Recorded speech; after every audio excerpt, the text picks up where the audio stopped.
Boa tarde a todos. Eu não vou dizer o meu nome, o pastor já disse.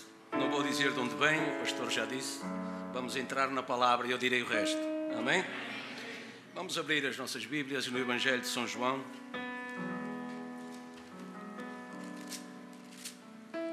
E eu queria ler em dois locais. Primeiro no capítulo 8, versículo 31 e 32. E depois no capítulo 17, versículo 17. E vamos fazê-lo em nome de Jesus Cristo.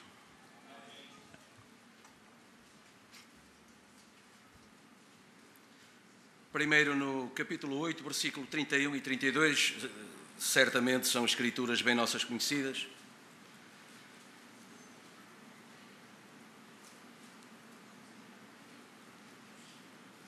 Jesus dizia, pois, aos discípulos que criam nele: se vós permanecerdes na minha palavra, verdadeiramente sereis meus discípulos e conhecereis a verdade, e a verdade vos libertará.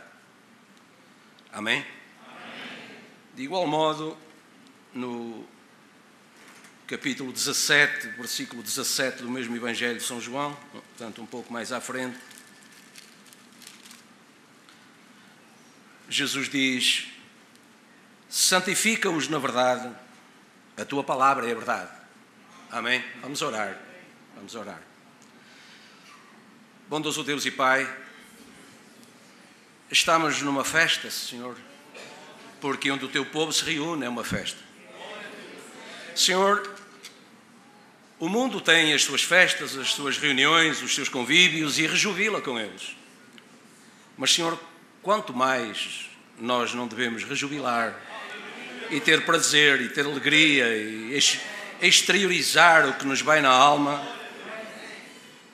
lembrando, Senhor, até aquela visão que o profeta Isaías teve, Senhor, e ele, por essa visão, foi ensinado a te adorar, porque ele viu que tudo no céu te adorava. Senhor Deus, que essa unção desça a nós nesta festa também, e que ela seja manifesta através do poder e virtude do teu Espírito Santo para nos ajudar nesta tarde, nesta noite, através do entendimento da tua palavra, Senhor. Como o profeta nos falou, temos a mecânica, Senhor. Envia-nos a dinâmica. Ajuda-nos e abençoa, Senhor, aqueles que tão extremosamente prepararam este lugar e este momento. Abençoa, Senhor, o pastor, abençoa aqueles ministérios e ministros e auxiliares que o ajudam. Abençoa a sua família, Senhor, e todas as famílias aqui representadas. Oro também, Senhor, pelas famílias que através da internet nos acompanham. Creio, Senhor, que a minha estará lá também. E, Senhor, isto mais não é do que a antecipação de uma grande festa e de um grande regozijo e de uma grande união e unidade quando nos encontrarmos contigo para essa ceia, para essas bodas. Ajuda-nos até lá, Senhor, dá-nos coragem, dá-nos virtude, abençoa-nos desde agora para a tua honra e glória. Nós pedimos e agradecemos estas coisas em nome de Jesus Cristo. Amém. Amém? Podem sentar.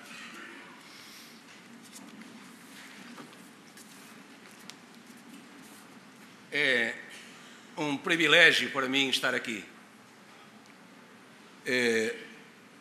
Eu ouvia o louvor e pensava naquele momento em que o rei Davi trazia a arca, colocava a palavra no lugar, e ele perdeu toda a compostura, irmão.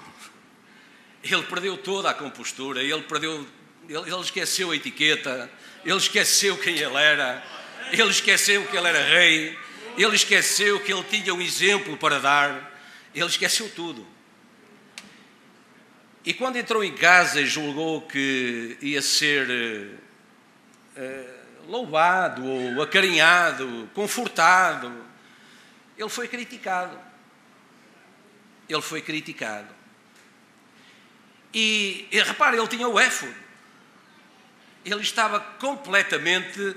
ele trazia toda a evidência de quem ele era e o que ele estava ali a fazer. Ele era a palavra da hora.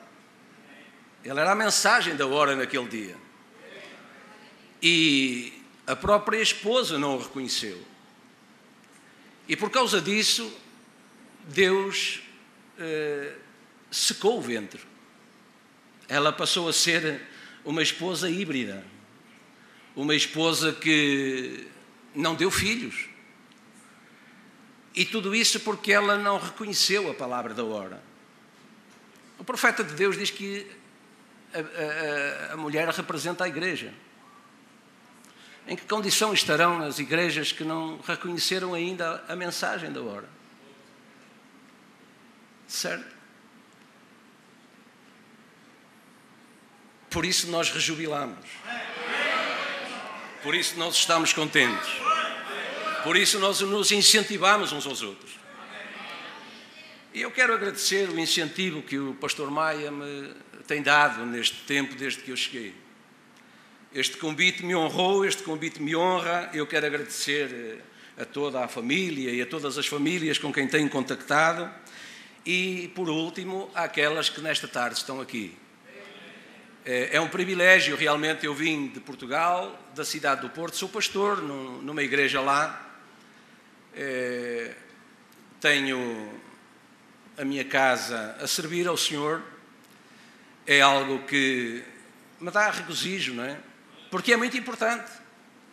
Josué fez questão de lembrar isso ao povo quando eles estavam numa fase importante das suas vidas e eles iam ter que tomar decisões. E ele disse: olha, escolhei então a quem servis, se a Deus, se aos deuses dos povos em cujas terras vamos entrar, aos deuses desses povos. Eu e a minha casa servimos ao Senhor. E por isso nunca é demais dizê-lo. Nós lemos estas duas escrituras e sobre elas eu queria colocar um tema: original versus imitação. Versus, eu creio que todos os irmãos entendem o que é que quer dizer. É um confronto. É um confronto. E o profeta de Deus ensinou-nos duas coisas. Primeiro, e eu faço sempre questão de a lembrar a mim mesmo também, somos um povo privilegiado. Somos um povo que foi guardado por Deus para este tempo. E Ele fez isso porque Ele confia em nós. Ele fez isso porque Ele confia em si. O profeta de Deus diz que Ele deixou que toda aquela provação viesse sobre Jó porque Ele confiava em Jó e Ele sabia que Jó ia permanecer até ao fim. Ele sabia que Jó ia conseguir. Ele sabia que Jó ia continuar a testificar. Ele sabia que Jó era original. No entanto, Jó se confrontou em todo o tempo da sua provação com outros religiosos, com outras instituições, com outros que se apresentavam como irmãos, mas que não estavam a conseguir nem sequer entender o que é que estava a acontecer e o dia que estavam a viver. Somos realmente uma geração privilegiada. Somos o povo do rapto, somos o povo do original, mas somos o povo que tem a cada dia que conviver com a imitação. E por isso temos que estar preparados para esse convívio, para essa luta. Eu sou um irmão que atravessou o Atlântico para estar convosco a propósito de um convite de um irmão que realmente nunca me viu, nem eu a ele. Como eu disse há pouco pelo caminho, Curitiba, nunca tinha ouvido falar. Ministério em Curitiba, obra em Curitiba, nunca tinha ouvido falar. Mas isso não é falha vossa e creio que também não é minha, porque há povo ao redor do mundo de quem eu nunca ouvi falar, mas que certamente serão, tanto quanto nós, reconhecidos pelo Senhor. Por isso, a Bíblia diz que dois só andarão juntos se eles estão de acordo. E deixem-me dizer-vos pessoalmente que realmente, nestas poucas horas desde que cheguei, tenho tido um excelente tempo de companheirismo. E eu quero agradecer por isso, porque não sendo conhecido, eu sei a responsabilidade que é, porque eu também sou pastor, de ceder o meu púlpito a alguém que eu não conheço. Não é? A mensagem fala isso. Não é? A mensagem fala isso. A responsabilidade do alimento que é dado às ovelhas é do pastor. E, portanto, o profeta de Deus chamou a atenção que o púlpito deve ser cedido a alguém de confiança. E eu quero reconhecer e tenho pedido a Deus ao longo destas horas que eu seja digno dessa confiança. E por isso o que eu quero fazer é partilhar convosco estes momentos de festa. Eu não sabia que ela ia existir, eu não sabia que iam rededicar este lugar, eu não sabia que tinham colocado as cortinas do templo e que tinham feito melhoramentos e que ainda há coisas para fazer. Eu não sabia que ia ser participante desse tipo de festa, mas eu queria desde o princípio que eu ia participar na festa dos santos. Eu ia louvar a Deus. Eu não vinha cá para passar férias ou para participar em banquete, embora o haja, não é? Embora o haja. E eu já tenho sofrido as consequências disso. Mas tudo bem, eu creio que Deus me vai permitir aguentar.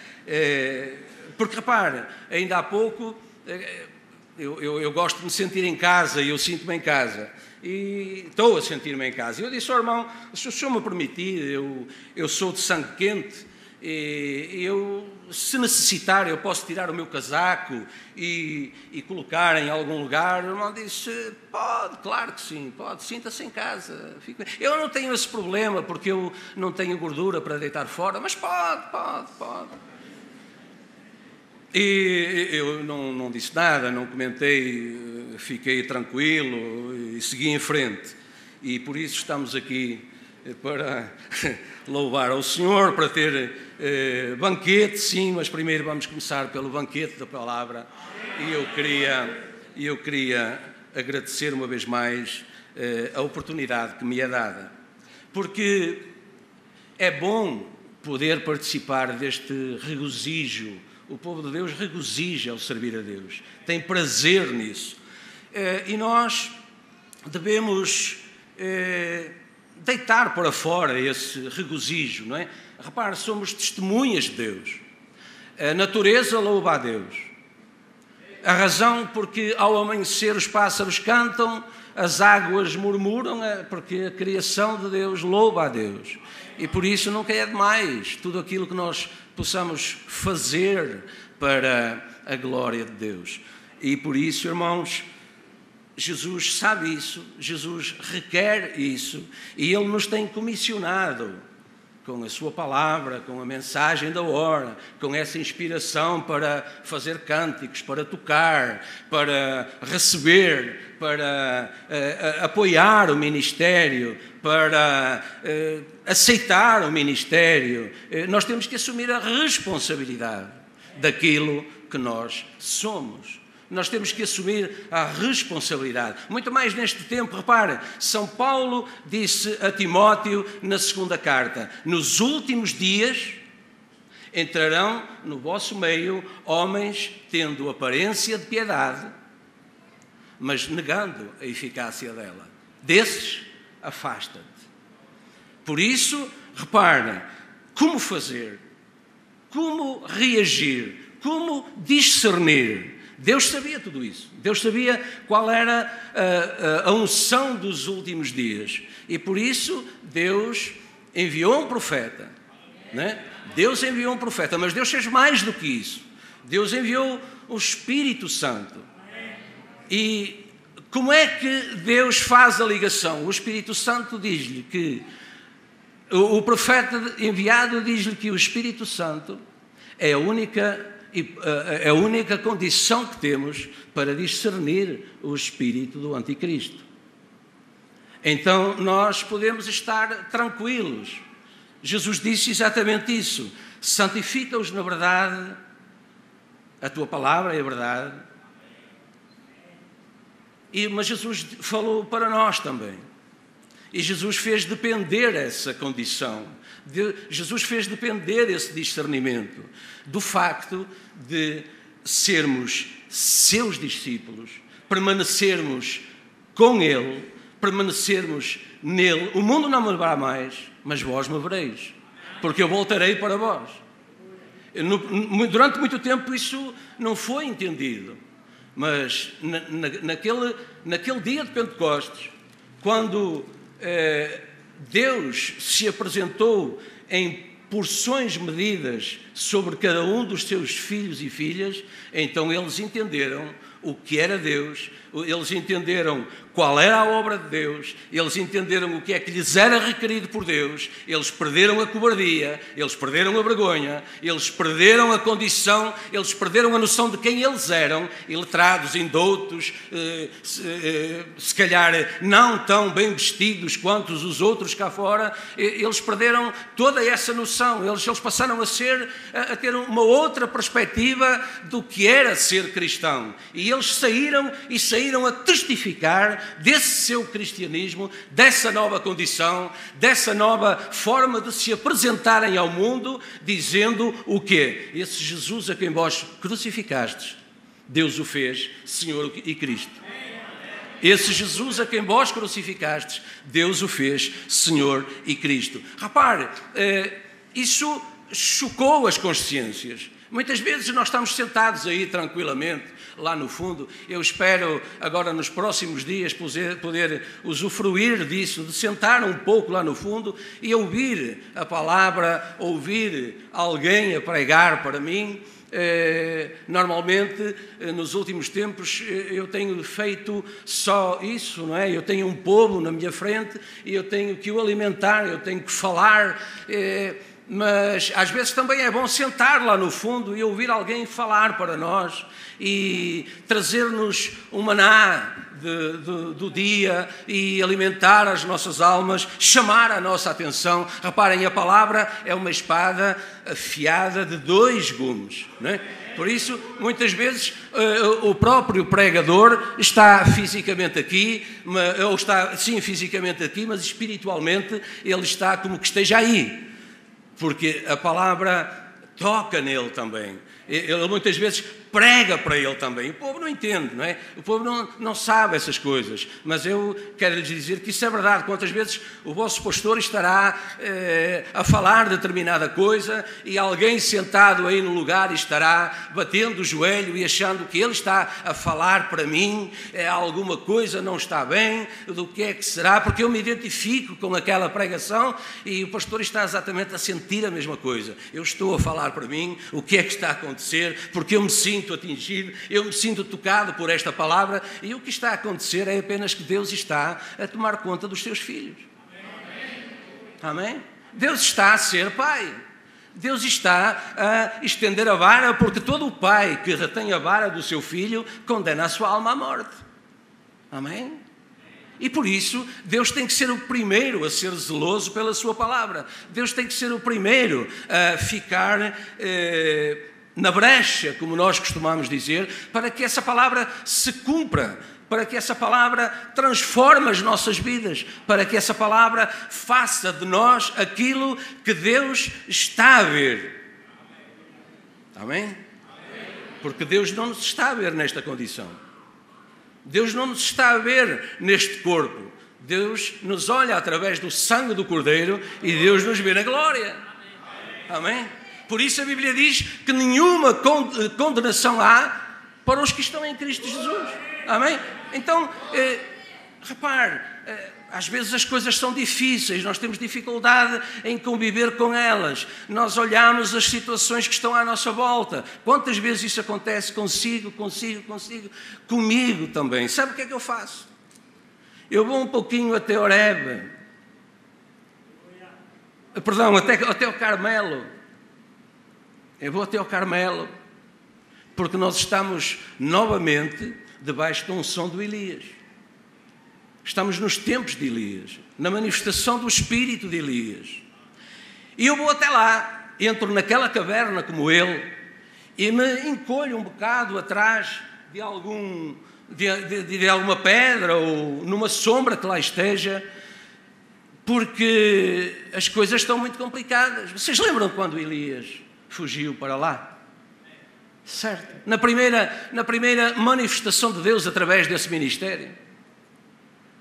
E Deus deixou-o ir. Porque ele precisava de reconhecer o dia que ele estava a viver também. Ele era um profeta. Ele era um profeta maior. ele tinha sido fiel a Deus em tudo, ele tinha cumprido tudo aquilo que Deus tinha requerido do seu ministério. E ele tinha visto Deus a ser fiel. Quando ele orou para que não chovesse, não choveu. Quando ele orou para que voltasse a chover, choveu. Ele sabia que Deus nunca o desampararia. Mas houve um tempo em que ele olhou à volta, em que ele analisou as circunstâncias que rodeavam o seu ministério e ele fez uma leitura. E essa leitura levou-o até lá à caverna, no Monte Carmelo, e ele ficou lá. E de repente, quando ele julgava que iria encontrar algum repouso, algum descanso, parece que as coisas até pioraram. E um vento forte, um temporal forte, não tanto como, ou mais forte do que o que está hoje, apareceu. E ele, se calhar, ficou ainda mais preocupado. E a seguir apareceu um terremoto. E a seguir apareceu um fogo. E parece que as coisas estavam a piorar ainda mais. As dificuldades estavam a ser ainda maiores. E ele provavelmente perguntava, como nós às vezes perguntamos, mas onde está Deus? Porquê é que Deus permite que isto esteja a acontecer? Porquê é que Deus não se manifesta em meu socorro ou em meu auxílio? E de repente, se ela talvez tivesse perguntado, mas será que este é o juízo, é o dia do juízo? Mas de repente o verdadeiro Deus se lhe apresentou, e se lhe apresentou numa voz mansa e delicada, e lhe disse: Elias, o que estás a fazer aí? Uma voz mansa e delicada, irmãos. Uma voz mansa e delicada.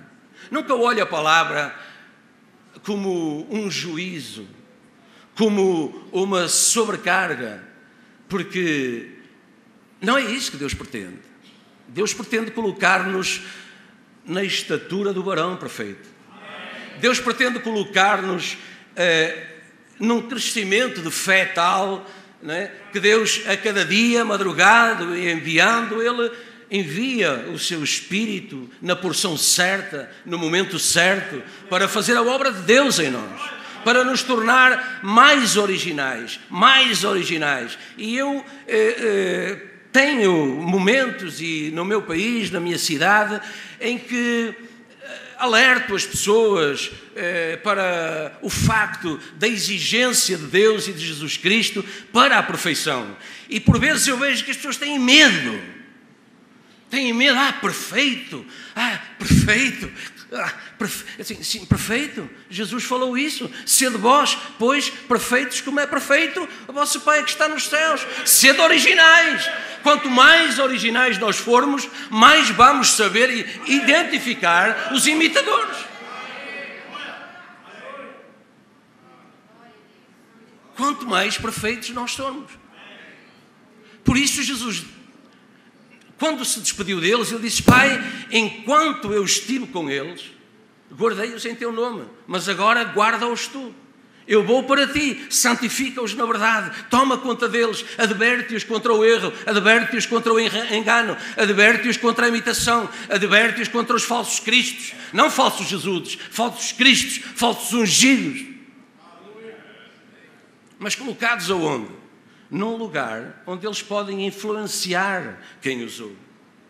Por isso, eu aprendi no princípio que quando nós temos alguém que faz todo o esforço, abdica de tudo, tem toda a dedicação para se aperfeiçoar e para falar aquilo que Deus está a falar, nós devemos honrar isso. Nós devemos zelar por isso. Porque ao fazê-lo estamos a honrar-nos a nós mesmos e a zelar por nós mesmos. Amém? Amém. Deus tem muitas vezes planos e formas de atuação que nós não entendemos. E isso nos confunde muitas vezes. E fugimos para o Carmelo. E devemos entender que Deus não tem nenhuma obrigação, nenhum dever de nos revelar o que é que Ele vai fazer connosco ou o que é que Ele vai fazer a seguir. Repare, Eliseu tinha porção dobrada do espírito de Elias. Mas quando a sunamita veio ter com ele disse para Geazi: eu vejo que a alma da sunamita está angustiada, mas o Senhor não me disse qual é o problema. Ele era um profeta. Era o profeta maior. Tinha a porção dobrada do espírito de Elias. E, no entanto, ele estava a confessar. Deus não lhe tinha revelado aquilo que estava a acontecer. E ele teve que esperar até que o tempo de Deus se cumprisse. Ele teve que esperar até que todas as coisas acontecessem e então ele as entendesse e fosse abençoado por elas. Esse é o nosso exemplo, esse é o nosso padrão, esse é o nosso motivo. Reparem, nós recebemos a mensagem na cidade do Porto, em 1995, numa altura em que, desde 92, Deus tinha levado um homem exatamente daqui do Brasil para começar uma obra. E quando ele chegou, no princípio dos anos 90, 91 mais ou menos, já era a segunda vez que ele ia a Portugal. Da primeira vez ele não foi direto ao Porto, ele foi direto a Lisboa. E Deus não o abençoou, ele voltou para trás. Deus não abriu as portas para a obra se iniciar. Algum tempo depois ele voltou, segunda vez a Portugal, e ele voltou para o Porto e Deus abençoou. Deus abriu as portas. E esse trabalho de evangelização, lembrem-se, somos um povo, um país que, pela estatística, é 95% ou 96% católico, embora, pelas mesmas estatísticas, elas digam que só cerca de 25% são praticantes.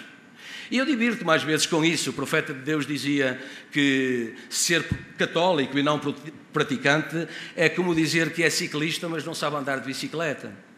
Não sei se já leram isso. Mas essa é a realidade. Mas essa foi também a razão. E houveram muitas nuances pelo meio, que agora não vale a pena estar aqui a identificar nem a descrever, não é para isso que estamos aqui. Mas apenas para vos dizer, como um testemunho pessoal, de um pequeno rebanho que há da mensagem em Portugal, um país com 10 milhões de habitantes apenas, mas com um pequeno rebanho na cidade do Porto, que a partir de 95 recebeu essa mensagem. Um ano depois ficou sem pastor e no final desse ano, mais concretamente, nós recebemos a mensagem em maio de 95. Em junho de 96, o pastor foi recolhido por Deus. E em dezembro de 96, a igreja foi confrontada, chegou a um trilho, não é? Como ao comboio, quando chega a um trilho, a uma agulha que depois lhe vai reservar um caminho. Ou vira para ali, ou vira para ali. E conforme esse movimento, o comboio vai seguir em frente. E nesse final de 96 nós tivemos que tomar essa decisão e assumir esta responsabilidade. Ou nos mantínhamos na denominação, ou então alguém tinha que segurar a bandeira da mensagem. E isso é uma luta, irmão. Se nós formos ver o passado, como os exércitos saíam, agora parece que já não é bem assim, não é? Mas os exércitos saíam e havia um no meio deles que não levava espingarda, não levava escudo, não levava nenhuma arma. Ele levava exatamente, não é? É do seu tempo, irmão, é do seu tempo. Ele levava um pau com um estandarte com uma bandeira, não é? E então aquilo era o ânimo daquele exército. E aquele exército podia até ter já metade dos seus homens jazendo pelo chão, mas enquanto aquela bandeira estivesse no alto, os que se mantinham no caminho tinham coragem para continuar em frente. Amém? Amém? E nessa altura, portanto, há pouco tempo realmente, eu tenho convivido com homens, eu ouço-os falar, não é? Não só aqui, mas noutros lugares, que estão na mensagem há 40 anos, estão na mensagem alguns, não é? Tenho visto por gravações, ainda caminharam com o profeta, não é? Estiveram com o profeta, isso é uma bênção, não é? Mas também temos aqueles que acabaram de receber a mensagem, não é? Acabaram de receber a mensagem. E receberam porquê? Porque havia alguém que tinha essa bandeira no ar. Havia alguém que estava a testificar dessa coragem, dessa determinação, desse amor por Deus, para dizer, mas aqui há algo de Deus que é uma nada este dia. Não apodreceu, não ganhou bicho, não depende de homem algum, mas depende apenas do poder de Deus e subsiste e prevalece pelo poder de Deus. Esse é o nosso privilégio, essa é a nossa etiqueta de origem.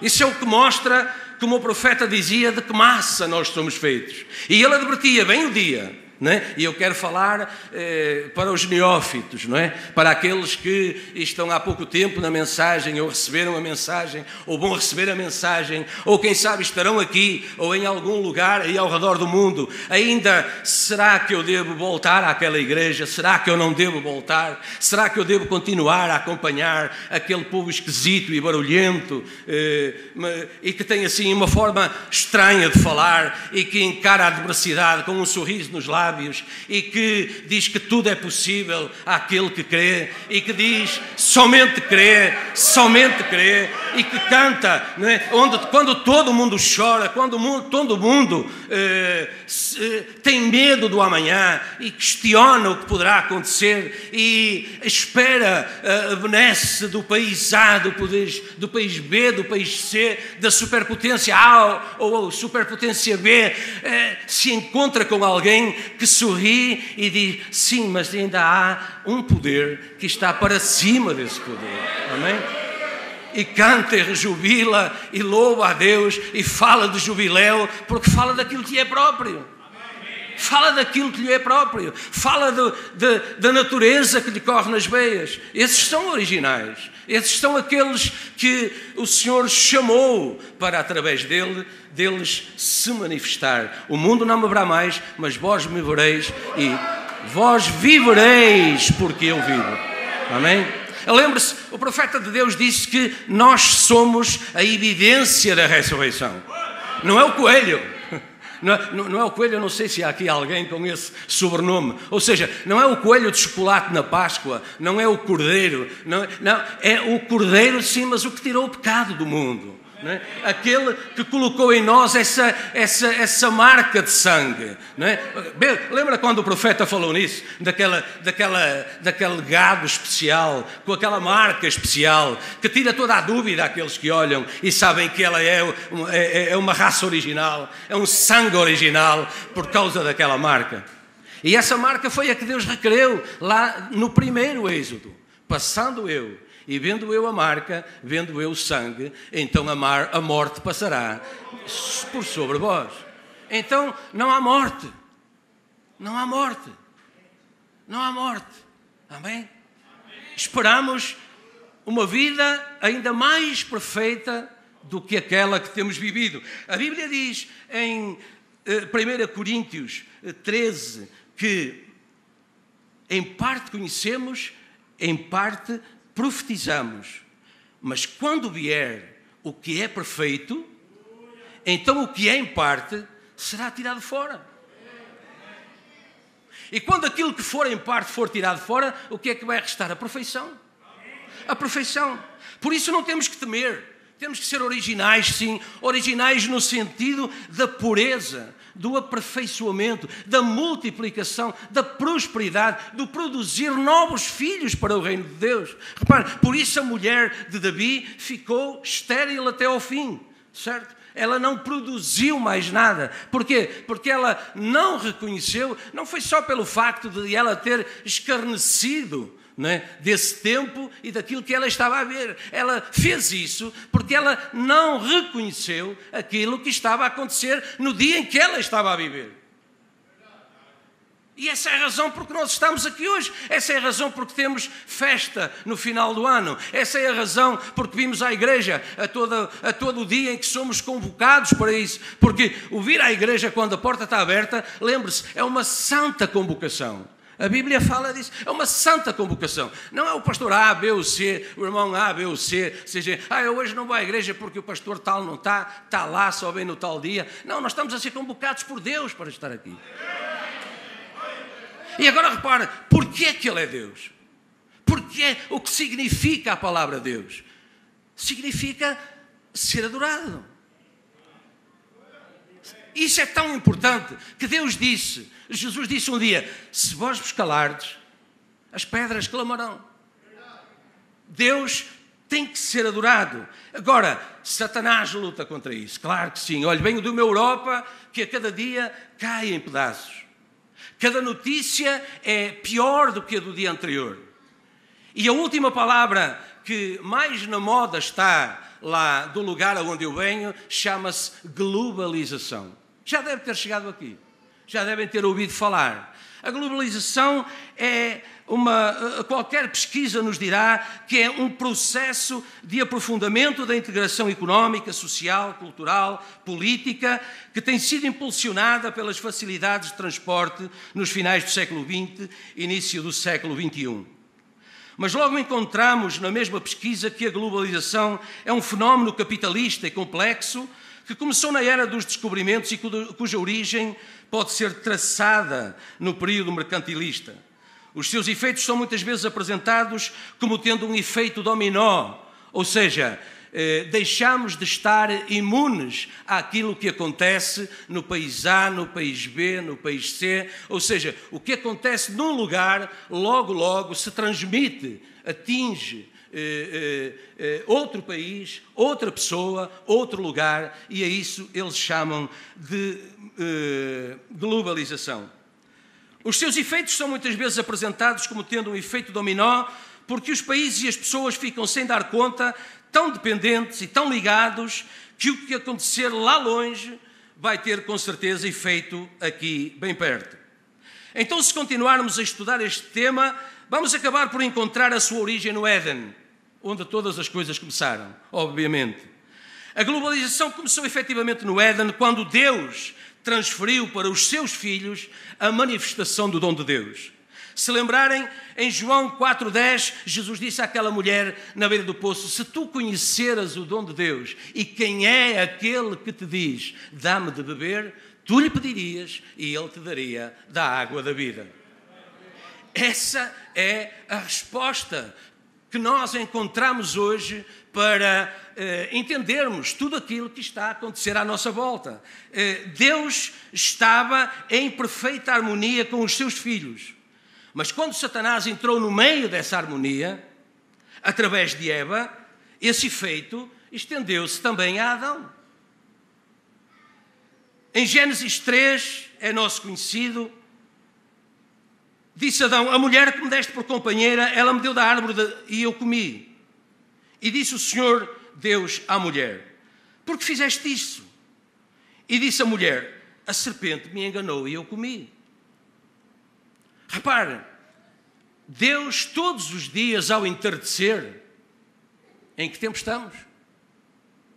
Em que tempo estamos? No tempo do entardecer. Não é? É até o nome da vossa igreja, do ministério da vossa igreja. Estamos no tempo do entardecer. Não é? Agora repara, no tempo do entardecer, Deus vinha e encontrava-se com eles lá.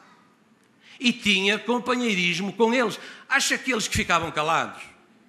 Acha que eles tinham vergonha de cantar?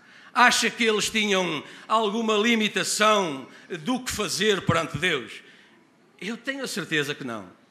Eu tenho a certeza que era tal o regozijo, era tal a alegria daquele povo, era tal a alegria daquela igreja, pela presença de Deus, no frescor do entardecer, que eles rejubilariam certamente com isso. Eles rejubilavam certamente com isso. Agora, eles tinham que estar preparados para resistir à imitação. Deus os tinha preparado para isso. Deus tinha deixado a palavra. Deus tinha dito, de toda a árvore que há no jardim podeis comer, menos da árvore da ciência do bem e do mal. Porque no dia em que dela comerdes, nesse dia morrereis. Repare, essa árvore da ciência do bem e do mal, nós muitas vezes meditamos sobre ela e entendemos que, ou não entendemos muito bem, a razão da importância que Deus dava àquela situação, até aos dias em que nós, até ao tempo em que essa mensagem toca em nós mais profundamente, e o profeta de Deus nos diz assim muito claramente. Vejam um exemplo, os carros, a ciência inventou o carro, e o carro é uma maravilha, é uma experiência maravilhosa, nos transmite conforto, nos leva de uma cidade para a outra, de um lugar para o outro, é muito bom. Mas diz o profeta de Deus, já matou mais pessoas na estrada do que as 2 guerras mundiais juntas. E quando nós damos conta disso, diz, mas eu nunca tinha pensado nisso, mas eu não sabia que era assim, mas é assim. E porquê é que é assim? Porque provém da árvore da ciência, que tem bem e tem mal. Agora, Deus não tinha o melhor para eles. Deus disse, da árvore da vida podeis comer. De toda a árvore que há no jardim podeis comer. Mas logo apareceu alguém se apresentando como pregador. Repare, o irmão Branham diz que ele foi o primeiro pregador a Eva. Não é? E logo ele se apresentou pregando para ela e a desviando da mensagem. Primeiro pregador convidado, certamente. Não convidado, mas fazendo-se convidado. E ela ouviu. Ela deu ouvidos a essa mensagem. Ela não teve o cuidado de a comparar com a Escritura, com a palavra de Deus.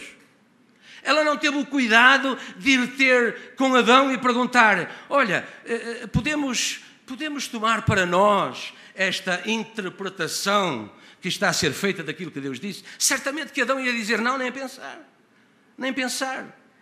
Nem pensar. Nós temos a palavra revelada de Deus. Deus se interpreta a si mesmo. Deus se revela a si mesmo. Deus é o seu próprio intérprete. Não, sai dela, povo meu. Sai dela, sai da cerca. Sai dela, povo meu. Não toques nada imundo. Porque tudo o que é fora da palavra revelada de Deus não é bom. Não deve ser comido. Não deve ser tomado. Não é?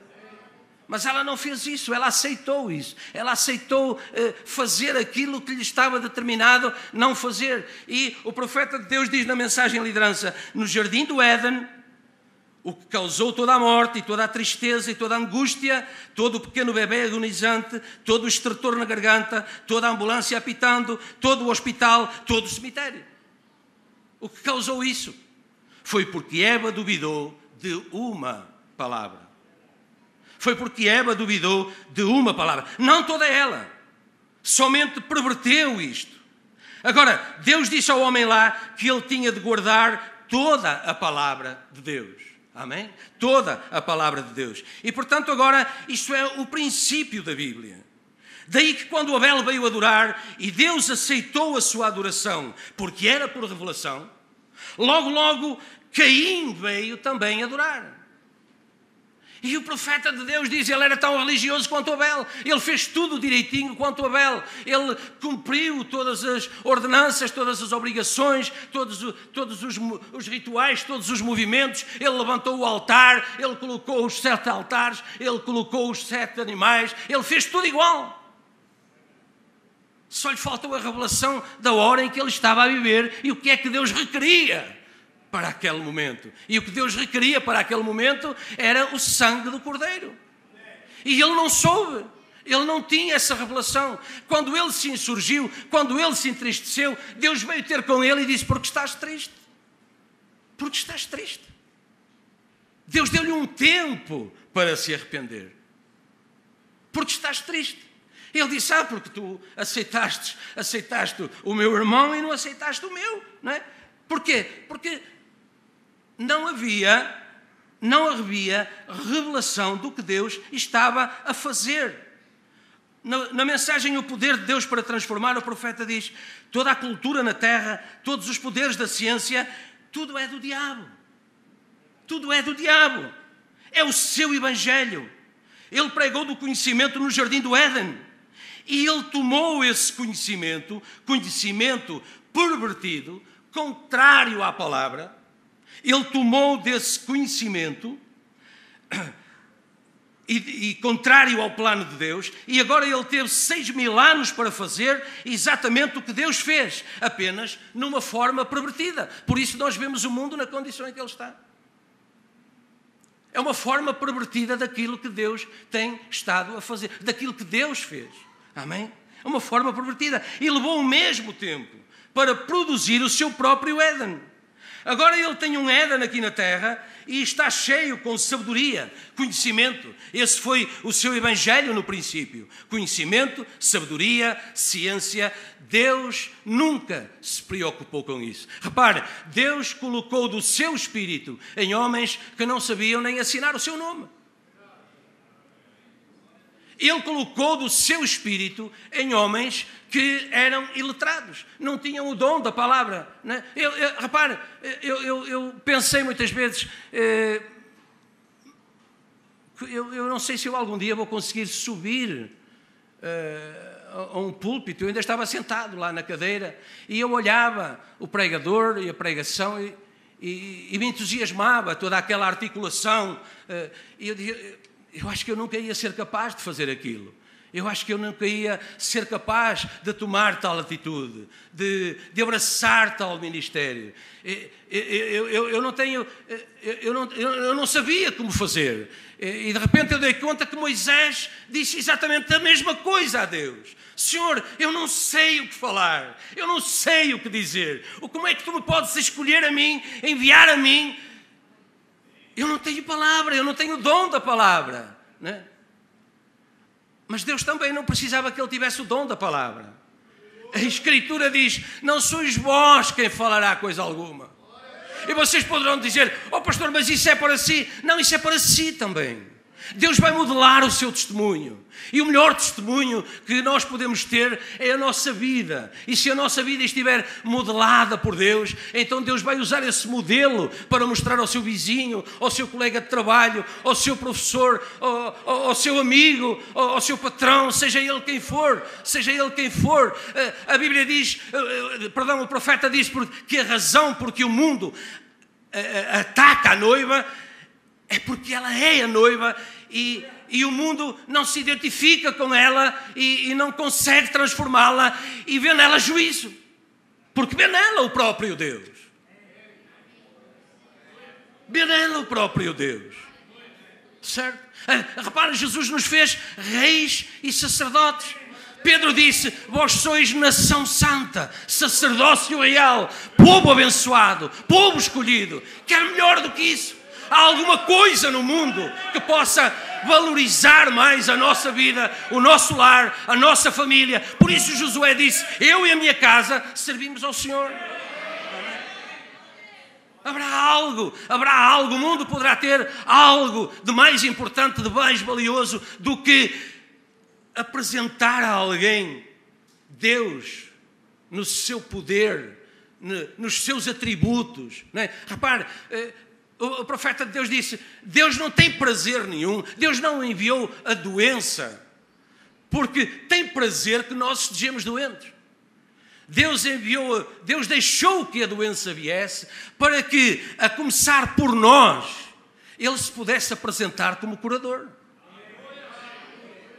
Só isso. Só isso. Para que Ele se pudesse manifestar ao mundo. Pudéssemos testificar, não é? Pudéssemos ter pedidos de oração que vêm aqui e dizem, nós oramos pelo irmão fulano de tal, pela irmã fulana de tal, por este problema, aquele e aquele mais. E no domingo seguinte, a mesma voz chega aqui e diz, eu tenho um testemunho para ler, ou até o próprio vem e diz, eu queria testificar, o ano passado, o mês passado, no dia passado, eu tinha este problema assim, para a glória de Deus, eu pedi oração, eu cumpri a Escritura, chamem os presbíteros da igreja, orem sobre eles, em nome do Senhor, a oração da fé salvará o doente, o Senhor o levantará, o Senhor o levantará. E se tiver cometido pecados, ser-lhe-ão perdoados. Amém? Repara, Elias era um homem sujeito às mesmas paixões que nós. Mas quando ele orou, Deus ouviu a oração. Sempre que ele orou, Deus ouviu a oração. Por isso Deus foi ter com ele à caverna e lhe disse, depois de tanto companheirismo, de tanto exemplo, de tanto testemunho, Elias, que fazes aí? Ainda há que fazer. Ele disse, Senhor, eu estou sozinho, mataram os teus profetas, só sobro eu. Ele disse, esse é o teu plano, não é o meu. Esse é o teu plano. Olha, deixa-me dizer-te, tens que ungir o rei da Síria, tens que ungir o rei de Israel e tens que ungir o profeta que será depois de ti. E ainda tenho 7.000 que não dobraram o seu joelho ao Baal. Aleluia, glória a Deus. Agora repare, Deus estava a falar para o Elias, Deus estava a falar de si, Deus estava a falar de nós. Somos parte desses 7.000. Somos parte desse povo, guardado por Deus. Certo? Independentemente do profeta, independentemente do homem. Certo? Nós não seguimos nenhum homem. Não é? Há quem diga que somos bramistas. Há quem diga, eles vão dizer isso tudo. Eles disseram que Jesus Cristo era Belzebu. E Jesus disse, se falam assim do Filho, certo? O que não falarão daqueles filhos que o vão seguir. Certo? Então, mas deixe-os falar. Deixe-os provocar escândalo. Não se escandalize. Ore por eles, Jesus disse, amai, orai por aqueles que vos maldizem. E será grande o vosso galardão que está nos céus. Orai por eles. Eles não sabem na condição em que estão. Eles não têm provado da sua taça. Eles não têm tido o seu privilégio. Somos uma geração privilegiada. Somos a geração do rapto. Amém? Somos a geração que Deus reservou para ver os que se levantam em Cristo chegarem junto a nós. Se levantarem primeiro. Somos aqueles que estão à espera dessa transformação. Certo? E então iremos encontrar, viu a canção, a sua teofania está aí à espera, está a falar consigo, amém? Amém? Quando isto que é corruptível, que apodrece a cada dia, não é? Que se enche de gordura, Senhor, dá-me licença, e de outras coisas, e de cabelo branco, e de problema no olho, e de problema no coração, e de problema no fígado, e de problema na articulação, e de paralisia de um lado. Jesus disse, não temas, mas crê somente. Eles vieram ter com aquele Jairo, aquele homem que era o maior da sinagoga. E lhe disseram, não incomodes mais o mestre, não incomodes mais o mestre. Não há mais tempo, a tua filha está morta. E ele olhou para Jesus. Mas afinal agora eu estou aqui perante quem? O original ou uma imitação? E Jesus não lhe disse, olha, calma, eu sou doutor em teologia, eu sou da Clínica Maio, eu fiz um estágio lá. Lembra o que a Clínica Maio disse? Nós ajudamos as pessoas a viver melhor dia a dia. Agora, só Deus cura. Só Deus cura. Esse foi um testemunho também. Esse foi um testemunho do poder de Deus também. Certo? Amém? E por isso, repare, Jesus disse-lhe apenas, não temas, mas crê somente. Certamente a partir daquele momento ele começou a ficar desesperado. O tempo estava a passar, Jesus nunca mais adiantava passo. Pelo contrário, há uma mulher que vem ter com ele, toca na orla do seu manto, é curada e ele ainda para, e ainda pergunta, quem é que me tocou? Porque alguém me tocou, de mim saiu virtude. E Jairo ali ao lado, o pastor nunca mais vem, nunca mais chega, nunca mais vem à minha casa, eu que tenho sido um obreiro fiel, eu que julguei que ele me tinha melhor consideração, e ele nunca mais vem, ele se calhar não gosta de mim, se calhar tanta coisa que Satanás faz passar pela nossa mente quando nós estamos apenas a tentar fazer a vontade de Deus e permanecer nela. Satanás tenta virar uns contra os outros. Satanás tenta denegrir a imagem de alguém, de algum ministro, de algum obreiro, de algum que ainda na semana passada testificou. Satanás tenta. Lembre-se, a dúvida sempre tenta voltar para trás. Não é? O profeta de Deus disse, se você foi curado ou se você pediu a oração, creia na palavra, vá embora, seja original, permaneça na fé. Porquê? Porque o problema vai tentar voltar. Quando um espírito imundo tem saído, ele sai, ele anda por lugares áridos e ele tenta voltar. E se encontrar a casa desocupada e limpa, ele vai voltar com reforços. Ele também tem um porta-bandeira. Ele traz mais 7 com ele e é o último estado pior do que o primeiro. Mas graças a Deus que nos tem dado a vitória. Paulo disse, creiam nisso, porque quando eu estou fraco, aí eu sou forte. Posso todas as coisas. Eu tenho parado nisso muitas vezes. Porquê é que ele disse, posso todas as coisas? É arriscado. Foi uma declaração arriscada. Mas ele sabia em quem estava firmado.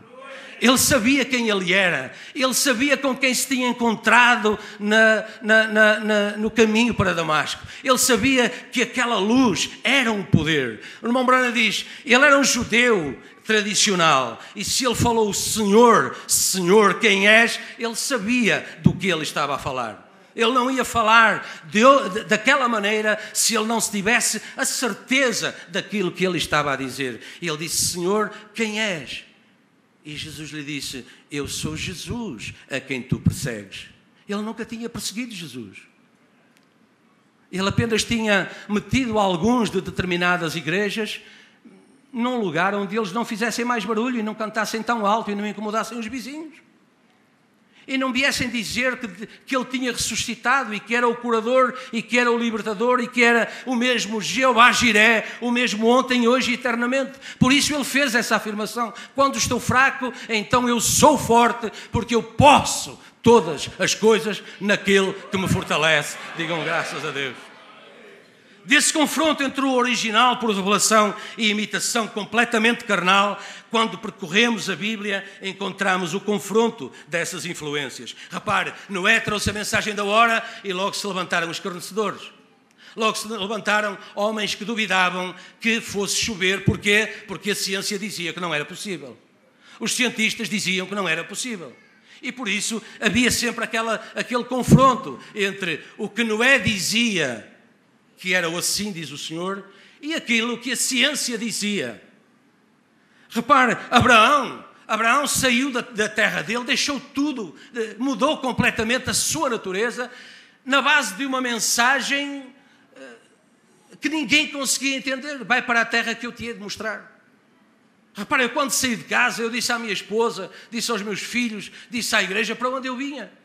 Eu vou para tal sítio, eu vou no dia tal, venho no dia tal, Deus permitindo, eu estarei aqui. Mas Deus não fez isso com Noé, com Abraão. Deus disse, vai para a terra que eu te hei de mostrar. E ele foi caminhando e caminhando e caminhando. A determinada altura desse percurso, Deus atualiza a mensagem daquela hora e lhe diz, da tua esposa estéril terás um filho. Porque, repare, Abraão creu. Abraão creu nessa atualização. Abraão creu nesse update. Abraão creu porquê? Porque no princípio do seu caminho com Deus, Deus tinha-lhe dito, em ti serão benditas todas as nações. E a tua descendência será como as estrelas do céu. Quantas são, Abraão? Ele disse, Senhor, eu não consigo contar. A tua descendência será como as areias do mar. Quantas são, Senhor? Eu não consigo contar. Ele não conseguiu, mas ele creu. E eu queria chamar a nossa atenção nesta tarde para isso. Há muita coisa certamente que nós não entendemos. Mas o profeta de Deus disse em nenhum lugar a Bíblia lhe pede para entender. Mas a Bíblia lhe diz que tudo é possível àquele que crê. Amém, Jesus. Repare, Moisés veio, operou milagres em nome de Deus, operou maravilhas em nome de Deus, e logo Faraó tinha os seus Janes e Jambres. E o que é que a Bíblia diz que acontecerá nos últimos dias? Como Janes e Jambres resistiram a Moisés, assim hoje outros Janes e Jambres, o mesmo Espírito encontrará novos tabernáculos, novos povos, para continuar a afrontar os defensores, os porta-estandarte da bandeira de Deus, do exército de Deus vivo, dos dias que estamos a viver. Digam graças a Deus. E teríamos Davi e Golias, Micaías, Zedequias, Jesus e Judas Iscariote. Aquele que come do meu prato, aquele que molha o pão no meu prato, é aquele que me há de trair. Certo? Portanto, essa confrontação entre o original e a imitação nem chegou agora, nem é de agora, e tem uma explicação que vai para além daquilo que o nosso entendimento ou os cientistas dos nossos dias nos possam fazer crer. Digam graças a Deus. Deus nos avisou através do profeta Daniel, no capítulo 12, lembrem-se, o mesmo profeta que viu os últimos dias, mas porque não era para os judeus, ele não entendeu e foi selado até ao tempo do fim. Deus, no entanto, lhe disse, nos últimos dias, a ciência aumentará, certo? A ciência aumentará e aqueles que ensinam a justiça resplandecerão. Amém? Deus abençoe, irmão Maia. Aqueles que ensinam a justiça resplandecerão. Na mensagem Cristianismo versus Idolatria, o profeta de Deus diz: agora temos brincado às igrejas por vários anos. Porém, a hora é chegada em que Janes e Jambres farão frente a Moisés, como diz a Bíblia que haveriam de fazer. E será uma batalha espiritual. Será um conflito. Amém? Haverá alguns que continuarão iguais. A igreja denominacional continuará na denominação e seguirá o seu caminho por onde vai. Porém, eu estou a falar do crente verdadeiro. Amém? Quantos crentes verdadeiros teremos nesta tarde aqui? Eu estou a falar para o crente verdadeiro, do crente verdadeiro, certo? Que está a chegar a esse campo de batalha. E convém estar bem entendido, certo? Convém estar bem entendido e saber o que está a fazer, porque pode tomar sobre si um espírito imundo tão facilmente e nem saber. Se é contrário a esta palavra, não o creia. Fique com a palavra. Amém? Toda a condição em que o mundo chegou hoje não é mais do que o cumprimento das Escrituras. Repare, podíamos ler Lucas 17, onde Jesus apresenta os sinais do mundo, em que o mundo estaria nos tempos da manifestação do Filho do Homem. Estamos nesse tempo. Agora, não vale a pena ler, nós conhecemos a Escritura. Jesus disse, o mundo estará na condição anterior ao dilúvio. Comiam, bebiam, casavam-se e davam-se em casamento. Aí temos a mensagem de Noé, não é? Sendo chamada, a chamar a nossa atenção e a colocar-nos numa determinada condição espiritual.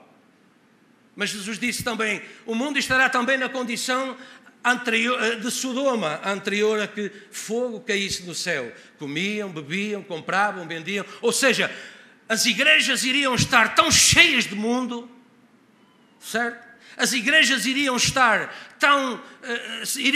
tão naturais e tão pouco espirituais, que elas não iriam sequer dar conta que a Bíblia estava a falar delas mesmas. E da vivência delas, e da experiência delas na palavra. Jesus disse, esse será o tempo em que o Filho do Homem será manifestado. E eles disseram, Senhor, mas então como é que vai ser? Então como é que nós discerniremos? Então como é que nós saberemos? Jesus disse, onde estiver o cadáver, aí se ajuntarão as águias.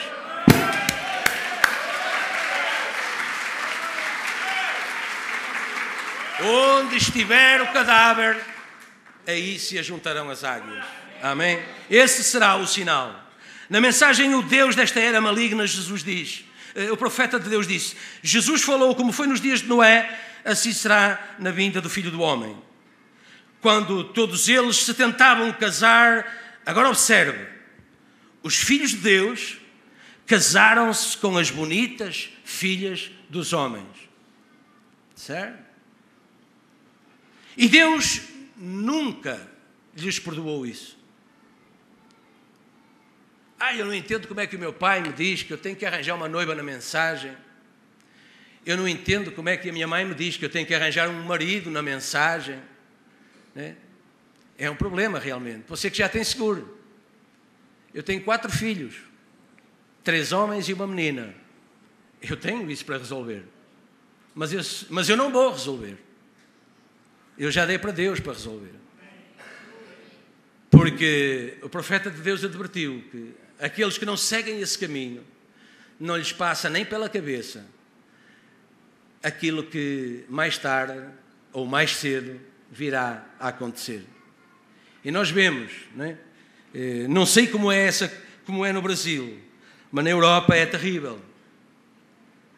Já nem se casam, juntam-se e dão testemunho da mensagem da hora para eles. Se der certo, continua.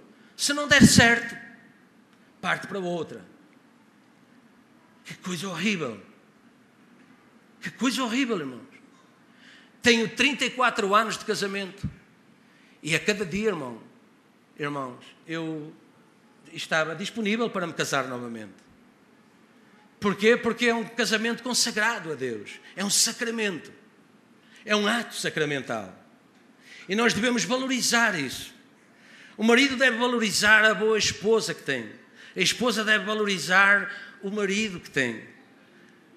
A Bíblia diz que o homem que ama a sua esposa ama-se a si mesmo. E ele representa o quê? O amor de Cristo pela sua noiva. Amém? E ela representa o quê? A fidelidade da igreja verdadeira perante o seu noivo. E esse ato, essa harmonia, essa união, essa perfeição dessa união irá levá-los às bodas do Cordeiro. Irá levá-los ao céu. Irá tornar essa união eterna. Certo? Irá elevar essa união eterna. Portanto, ela é importante para nós. E quando eles não fizeram isso, Deus nunca lhes perdoou. O mesmo que o ensinamento de Balaão, em que ele fez com que mulheres bonitas, intelectuais, científicas de Moabe, com os seus olhos sedutores, as suas maquiagens, os seus pós, os seus bons perfumes, para seduzir os filhos de Deus contra as suas próprias mulheres que trabalhavam e tinham calos nas suas mãos, sem maquilhagem nenhuma, seduziram-nos. E o Balaão disse: casemo-nos, porque somos todos o mesmo povo. Isso é uma mentira. Era uma mentira. E um objetivo alcançado do diabo, fazer com que os filhos de Deus se casassem com as filhas dos homens. Era uma mentira do diabo para Balaão, esse falso profeta, a tentar profetizar contra Moisés, que tentou manter a linhagem unida ao dizer: bem, nós cremos no mesmo Deus, nós damos as mesmas ofertas, nós temos os mesmos sacrifícios, nós fazemos tudo da mesma forma. Tão parecido que enganaria o eleito, se possível fosse. Amém? Vê? Sai dela, povo meu. Vocês não têm nada a ver com ela. Amém? Vocês não têm nada a ver com ela. Vocês são um povo separado. Vocês são uma nação santa. Vocês são um povo adquirido, lavado pelo sangue do Cordeiro. Digam graças a Deus. Na mensagem Eventos Esclarecidos por Profecia, o profeta diz: irmão e irmã, esta é a hora e o tempo do chamamento para fora da Babilónia. As luzes do entardecer estão aqui. Caminhe na luz enquanto está na luz. Note, os crentes viram a palavra manifestada e creram. Jesus disse: as minhas ovelhas conhecem a minha voz, a minha palavra, os meus sinais da era. Um falso, elas nunca vão servir. Amém? Por isso, irmão, o nosso raciocínio pode não entender. O que acontece à nossa volta, nós podemos não entender. Mas fiquemos com a palavra. E eu queria terminar lendo convosco em Romanos capítulo 11, versículo 33, e depois eu vou entregar ao irmão, ao pastor Raimundo Maia. Aos Romanos a Bíblia diz: ó profundidade das riquezas, tanto da sabedoria como da ciência de Deus. A ciência de Deus. Quão insondáveis são os seus juízos. Amém? Quão insondáveis. Quão inescrutáveis os seus caminhos. Porque quem compreendeu o intento do Senhor? Ou quem foi seu conselheiro? Ou quem lhe deu primeiro a ele para que lhe seja recompensado? Porque dele, e por ele, e para ele, são todas as coisas. Glória, pois, a ele eternamente. Amém, Jesus. Amém? Vamos orar. Bondoso Deus e Pai, estamos gratos, Senhor, pela Tua bondade e pela Tua misericórdia. Senhor Deus, é minha oração que estas humildes palavras possam ajudar alguém nesta tarde. Possam ajudar, Senhor, a cada um de nós. Se por qualquer razão estes humildes lábios não foram capazes de as transmitir corretamente, possa o Teu Espírito Santo nesta hora colocá-las na devida ordem e revelar o divino, o perfeito entendimento de todas as coisas. Senhor, entregamos-nos em Tuas mãos e possa o Teu Espírito Santo continuar a tomar a liderança das nossas vidas. Por amor do Teu nome, pedimos e agradecemos em nome de Jesus Cristo. Amém, Jesus. Amém. Deus abençoe.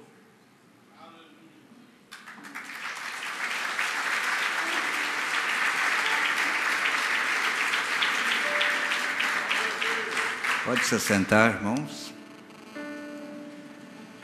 Até aqui nos ajudou o Senhor. Você crê que Ele vai continuar nos ajudando? Amém? Enquanto o irmão Lorival, o irmão Edson cantaria aqui, ó profundidade das riquezas, lembrando aqui que nós acabamos de ouvir, eu creio na simplicidade de Deus e a forma como Deus atua. Deus tem seus meios, Ele nos dá a capacidade para captar aquilo que realmente Ele quer entregar para nós. A sabedoria do mundo é loucura para Deus, e a sabedoria de Deus é loucura para o mundo. Então nós nunca vamos ser entendidos pelo mundo, mas há um que nos entende, porque aquele que nos preordenou para a vida, Ele entende tudo aquilo que nós temos falado, tudo aquilo que nós temos expressado diante dEle. Foi no tempo do entardecer que Deus vinha falar com uma família, Adão e Eva. O profeta disse que no entardecer, Deus tinha um casal, era um homem e uma mulher, que Ele visitava, consolava e assim por diante. O conselho de Deus é que não tocasse na árvore da ciência do bem e do mal. Todos nós sabemos que essa árvore é Satanás. Quantos concordam? Que estava lá no jardim do Éden. Assim como a árvore da vida, todos nós concordamos que é o Senhor Jesus Cristo. Ambos estavam dentro de um jardim e Deus tinha dado uma ordem para isto. Por desobediência da mulher, representando a igreja, nós vimos que eles tocaram na árvore da ciência do bem e do mal. O resultado é nós termos hoje um mundo intelectual. Nós temos hoje um mundo totalmente intelectual, inteligente, e um mundo que não tem nada de espiritualidade. O próprio nascimento que nós vemos hoje no mundo das crianças é de um mundo intelectual. As crianças sabem manejar, como estava vendo recentemente uma notícia, onde uma criança de 7 anos estava dirigindo carro, sendo que no meu tempo, para você aprender a andar de bicicleta, você tinha que estar disposto a cair pelo menos uns 10 tombos, se ralar tudo, para aprender a andar de bicicleta. Hoje, uma criança de 7 anos sabe dirigir um carro. Estão pilotando aviões, porque eles tomaram o lado intelectual.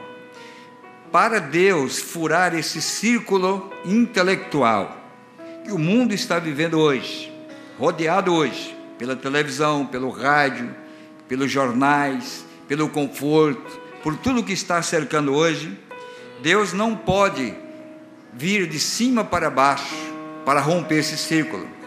Deus colocou no homem uma semente, e essa semente tem que ser capaz de se liberar em busca da vida, a ponto que ela possa quebrar esta casca. Você sabe que o sol, ele não quebra o torrão que está em cima da semente. O sol não abre caminho para a semente. O sol produz força na semente, para que ela possa romper aquele torrão, aquele barro. Então esta vida que é gerada através da presença do sol, faz com que esta vida da semente é capaz de romper as dificuldades e sair para cima e subtrair do sol as proteínas para que possa sobreviver. Nesse tempo do nascer do sol, não é esse novo sol que está nos fazendo uma nova criatura. Esse novo sol que tem brilhado sobre nós está trazendo a esta semente preordenada de Deus no tempo da tarde a romper esse círculo da ciência que está segurando. Hoje, veja como a ciência está segurando as pessoas, através da televisão, através do celular, através das mensagens, através dessas redes sociais, está arrebentando o povo hoje, arrebentando. Somente a semente eleita, ao nascer do sol, o sol da justiça será capaz de resistir a essa força do mal e provar que essa vida está dentro de nós. Essa é a ciência do bem e do mal. Você não vencerá ela sem que Deus, através dessa semente eleita, venha brotar no seu coração. E foi no tempo da tarde. Estava fazendo um casamento recentemente, estava pensando, eu não sei aonde que o homem vai arrumar tanta costela para fazer mulher para ele morar com ela, porque lá Deus conseguiu uma só para fazer uma esposa para ele. E hoje nós vemos homens casando 3, 4, 5 vezes, não sei quantas costelas vão ter que produzir, costela de laboratório, porque Deus lá no princípio fez a coisa correta, certa, tirou um homem de dentro, a mulher de dentro de um homem. Deus tirou uma esposa de dentro de Cristo, e somente isso.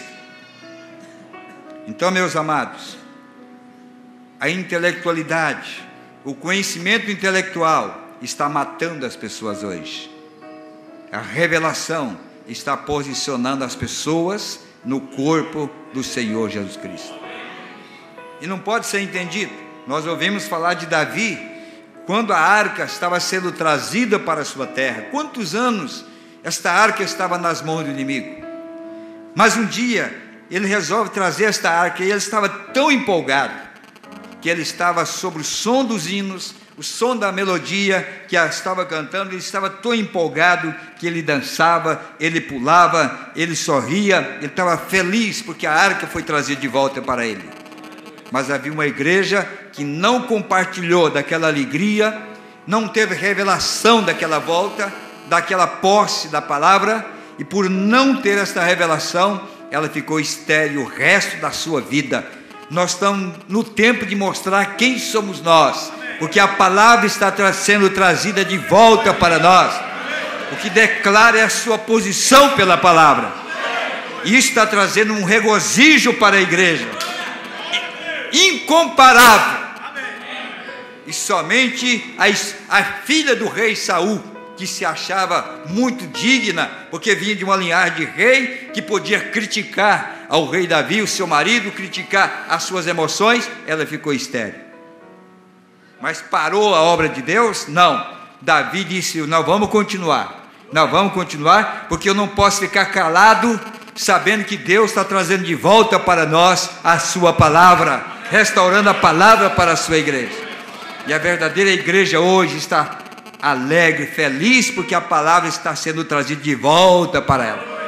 50 anos pelo mundo, mas agora ela está chegando nas nossas mãos. Já éramos abençoados por crer no batismo em nome de Jesus, por crer na unicidade de Deus, por crer no pão asmo, por crer no lava-pés, por crer em Malaquias 4, por crer que Deus enviou um profeta e que cumpriria Lucas 17:30. Isso tudo já era maravilhoso para nós, mas hoje, além disto, Deus está trazendo a palavra completa para a sua igreja, que é a razão da nossa alegria. Isso nos deixa muito felizes, amém? Graças a Deus.